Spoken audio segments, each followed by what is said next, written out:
بسم اللہ الرحمن الرحیم۔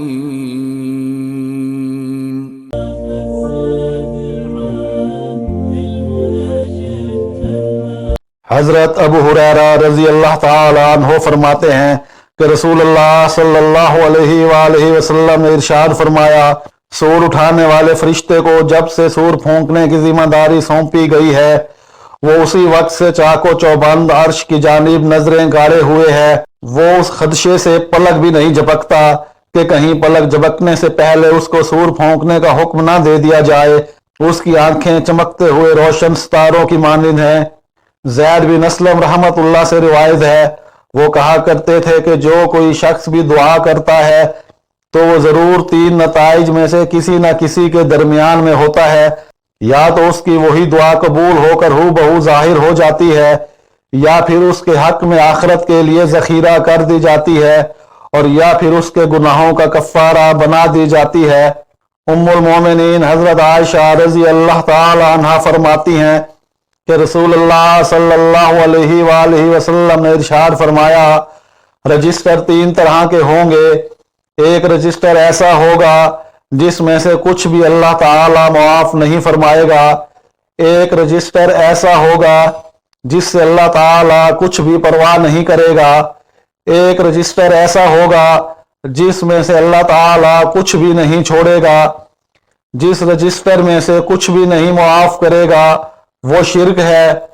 حضرت عقبہ بن عامر جہنی رضی اللہ تعالی عنہ فرماتے ہیں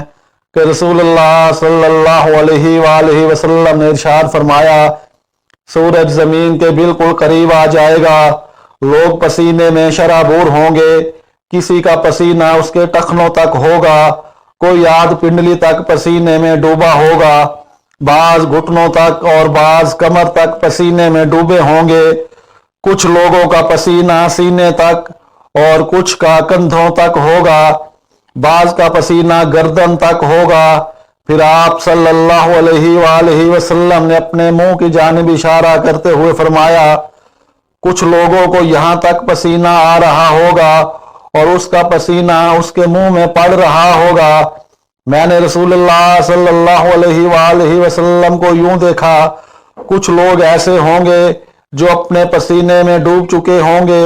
پھر آپ صلی اللہ علیہ وآلہ وسلم نے اپنا ہاتھ اپنے سر کے ارد گرد گھماتے ہوئے اپنی ہتھیلی کو دائیں اور بائیں گھمایا اور ہاتھ سر کو نہ لگنے دیا۔ زید بن اسلم عطا بن یسار کے واسطے سے ابو سعید خدری رضی اللہ تعالی عنہ سے روایت کرتے ہیں کہ نبی اکرم صلی اللہ علیہ وآلہ وسلم نے ارشاد فرمایا، جب صبح ہوتی ہے تو دو فرشتے ندا دیتے ہیں، ایک کہتا ہے، اے اللہ تیری راہ میں خرچ کرنے والے کو مزید عطا فرما، اور دوسرا کہتا ہے، اے اللہ تیری راہ میں خرچ نہ کرنے والے کے مال کو ضائع فرما۔ اور دو فرشتے سور پر مقرر ہیں، دونوں یہ انتظار کر رہے ہیں کہ کب ان کو حکم ملے اور وہ اس میں پھونکیں، اور دو فرشتے ندا دیتے ہیں، ان میں سے ایک کہتا ہے، مردوں کے لیے عورتوں کی وجہ سے ہلاکت ہے، اور دوسرا کہتا ہے، عورتوں کے لیے مردوں کی وجہ سے ہلاکت ہے۔